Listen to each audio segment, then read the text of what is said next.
আসছি আমার সঙ্গে যদি এরকম গাল ফুলা থাকো তাহলে কিন্তু একদম ধাক্কা দিয়ে পুকুরের মধ্যে ফেলাবি। তোমার আমি খুব ভালো মতো চিনি, বেকুবের মতো হাসো না তো, দেখে বুঝে দিতেছে জোর করে হাসার চেষ্টা করতেছো। শোনো না, তোমার সাথে আমার জরুরি একটা কথা আছে। বলো তোমার কি জরুরি কথা? তোমার আমার যে সম্পর্ক এটা কি? আমরা বিয়ে বিয়ে শুধু বিআই বিআই? ভালো বন্ধু।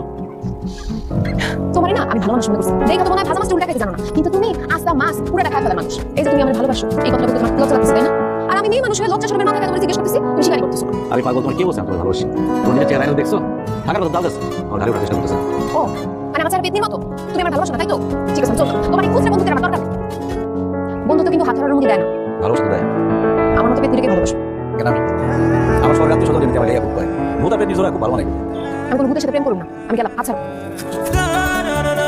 আর কয়েকটা কথা দিন ভূতের মতো করে রাখি ভালোবাসো আমি অনেক তুমি লেগে আমার ফেস সেটার মধ্যে ভালোবাসা লেগে রাখি তুমি যদি আমার কারেন্ট কারেন্ট সাথে চলে মা ভাইজান ফোন দিছো তোমার কথা ছিল না আমার সাথে কোনো কথা হয় নাই।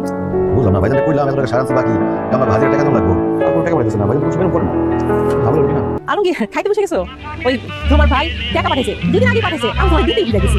ভাইজান তো সবসময় আমার কাছে টাকা পাঠায়, তোমার কাছে টাকা পাঠালে আর করো না, তোমার ভাই যাওয়ার সময় আমার নামে একটা নতুন অ্যাকাউন্ট খুলে দিয়ে গেছে, কইছে এখন থেকে আমার অ্যাকাউন্টে টাকা পাঠাবে। এই না 15,000 টাকা আছে।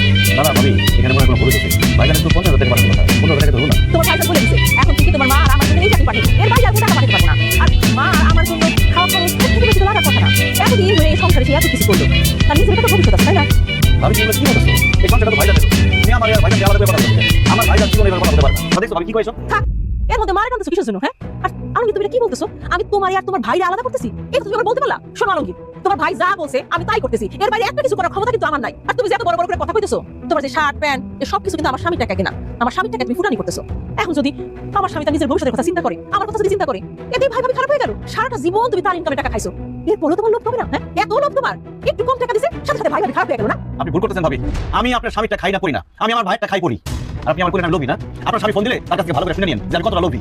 আপনার মতো একটা মানুষ যদি ঘরে থাকে না কারো, তাহলে শত্রুর প্রয়োজন হয় না। সংসারে আগুন লাগানোর জন্য আপনার মতো একটা মানুষ যথেষ্ট। কি কইলা? হ্যাঁ আমি সংসারে আগুন লাগাই, আমি খারাপ মানুষ? হ্যাঁ এই সংসারের উপর পেশা মারি, হ্যাঁ এই সংসার আমি করব না, আমি আমার বাপের বাড়ি চলে যাব, দেখি আমার টাকা আমি দেখব আজকে। ও বৌমা এগুলো কি বলতেছো? তুমি হলো ঘরের লক্ষ্মী, তুমি যাবে কেন? আলমগীর আর একটা কথাও কবি না, তাহলে কিন্তু জুতা পিটা করুম। বৌমা তুমি ঘরে যাও।